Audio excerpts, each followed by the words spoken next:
So he went with them, and when they came to the Jordan, they cut down trees. Verse 5. But as one was cutting down a tree, the iron and ox head fell into the water, and he cried out and said, Alas, master,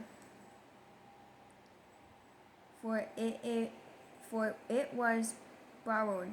Verse 6. So the man of God said, Where did it fall? And he showed him the place. So he cut off off a stick and threw it in there, and he made the iron float. Verse 7. Therefore he said, Pick it up for yourself. So he reached out his hand and took it.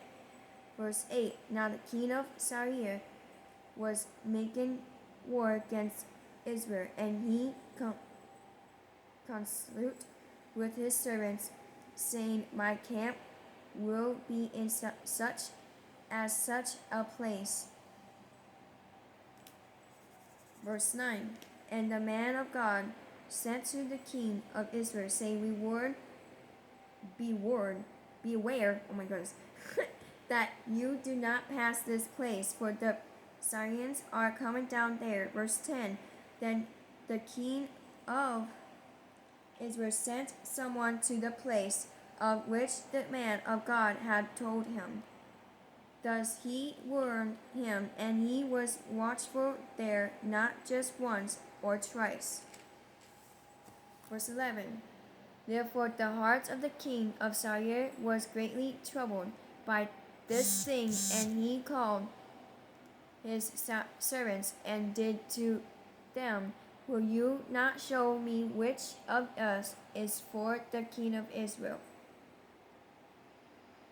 Verse 12. And one of his servants said, None, my lord, O king, but is Elijah the prophet who is in Israel, tells the king of Israel to Israel the words that you speak in your bedroom.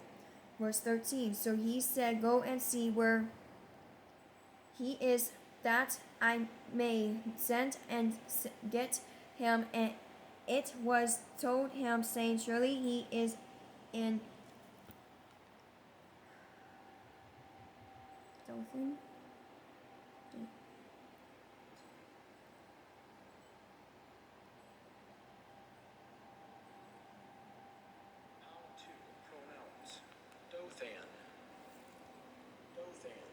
Dothan.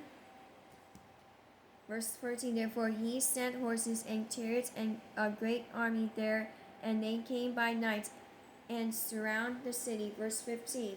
And when the servant of the man of God arose early and went out, there was an army surrounding the city with horses and chariots. And his servant said to him, Alas, my master, what shall we do? Verse 16. So he answered, Do not fear, for those who are with us are more than those who are with them. Verse 17. And Elisha prayed and said, Lord, I pray, open his eyes, that he may see. Then the Lord opened the eyes of the young man, and he saw, and behold, the mountain was full of horses and chariots of fire, all around Elisha. See what God can do? We have to focus on Father, Abba, the Father, because I see the things of this world, what they're doing. It's not of God. But I'm just saying to the lost ones, that's why we called for to tell them and to deliver them from the enemies that are inside of them. Now I'm doing chapter 8, verse 18.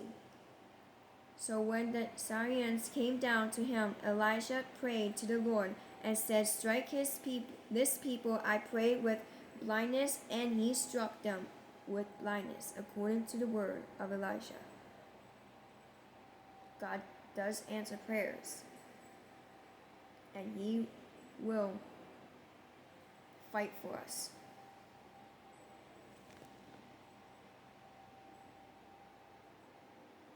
Now I'm doing verse 19. Now Elisha said to them, "This is not the way, nor is this the city. Follow me, and I will bring you to the man."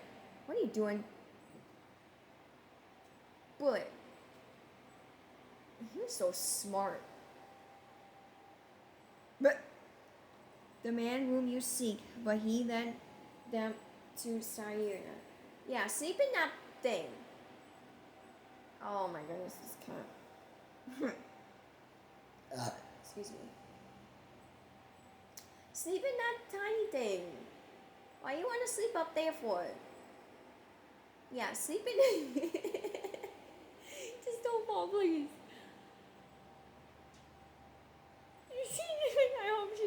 I hope she knows how to get down. This cat is so funny. That's it. That's how you get down. Oh my goodness, this cat's so funny. Cats are so funny. Verse 20. So it was when they had come to Samaria that Elijah said, "Lord, open the eyes of this man that they may see." And the Lord opened their eyes, and they saw, and there they were inside Samaria. This is how much faith you have to have. And obey the Father and Jesus, not the things of this world. Verse 21. Now when the king of Israel saw them, he said to Elisha, "My father, shall I kill them? Shall I kill them?" Verse 22. But he answered, "You shall not kill them. Will you kill those whom you have taken captive with your sword, and your bow? Set food and water before them, that they may eat and drink and go to their master." See, we have to do good too. To them that do wickedly, we have to do good to them too.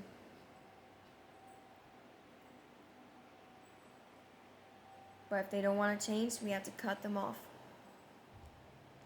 Now I'm doing verse 23. Then he prepared a great feast for them, and after they ate and drank, he sent them away, and they went to their master, so that bands of Syrian riders came no more into the land of Israel. Verse 24. And it happened after this, that Ben-Hadad, king of Syria, gathered all his army and went up and besieged Samaria.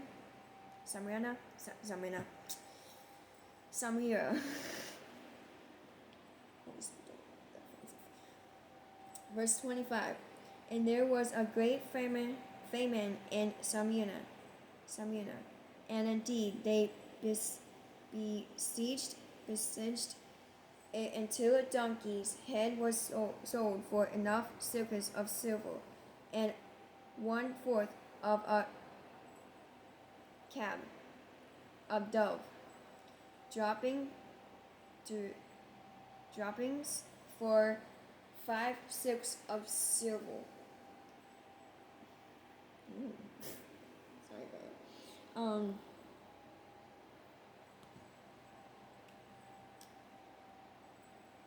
Verse 26. Then, as the king of Israel was passing by on the wall, a woman cried out to him, saying, "Help my lord, O God, O king." Verse 27. And he said, "If the Lord does not help you, where can I find help for you?" From the threshing floor, or from the winepress.